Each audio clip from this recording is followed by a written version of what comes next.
Hello guys, welcome to another Total War Attila the Last Roman faction overview. In this video we will be looking at the Frankish Kingdom. The reason behind the fact that the video is shorter is that they are not playable in custom battles and multiplayer, and they are therefore less detailed than the Ostrogoths and Roman factions.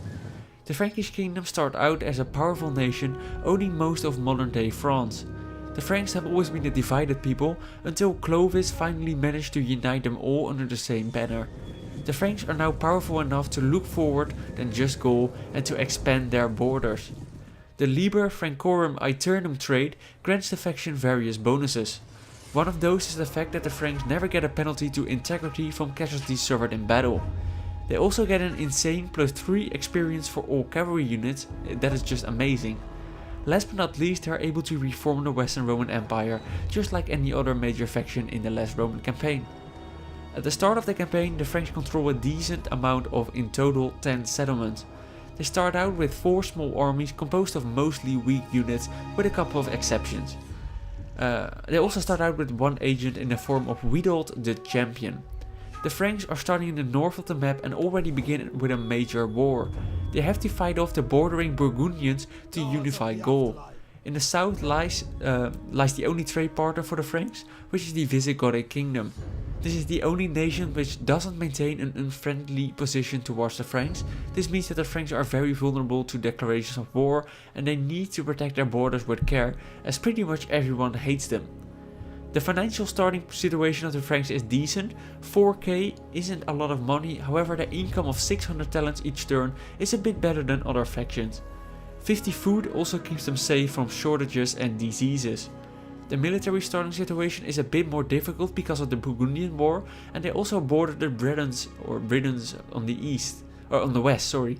They're an easy target but far away from the front line, so they may draw your armies too far away. If we take a look at the family tree, you can see that this one is a lot bigger than the Roman and Ostrogothic ones. It is filled with characters while the other noble section is almost empty. This gives the Franks a great political starting situation. They get various bonuses for being as influential as they are at the start of the game. The buildings of the Franks are very similar to the Ostrogothic ones, a mix between Roman and barbarian buildings. They are Latin Christian however, while most other factions are following the Arian Christianity. This makes colonizing and diplomacy a bit harder due to religious differences. The technology is similar as well, a mix between barbarian and Roman tags.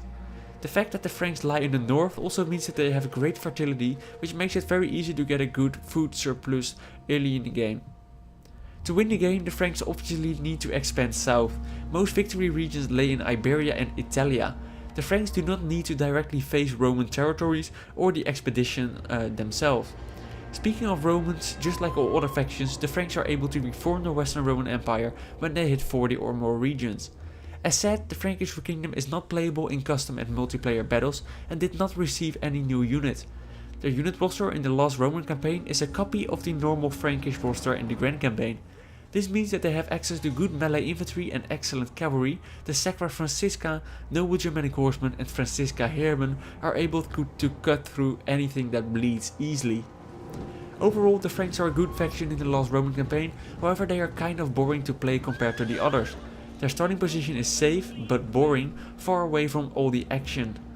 They also have the exact same unit roster as we've seen in the Grand campaign, which is kind of disappointing. They are probably fun to play eventually, but I would recommend you to start the campaign as a different and more unique faction first. I hope you enjoyed this faction overview. Click the screen right now for more videos about the last Roman DLC. Thanks for watching and I will hopefully see you all next time. Bye bye.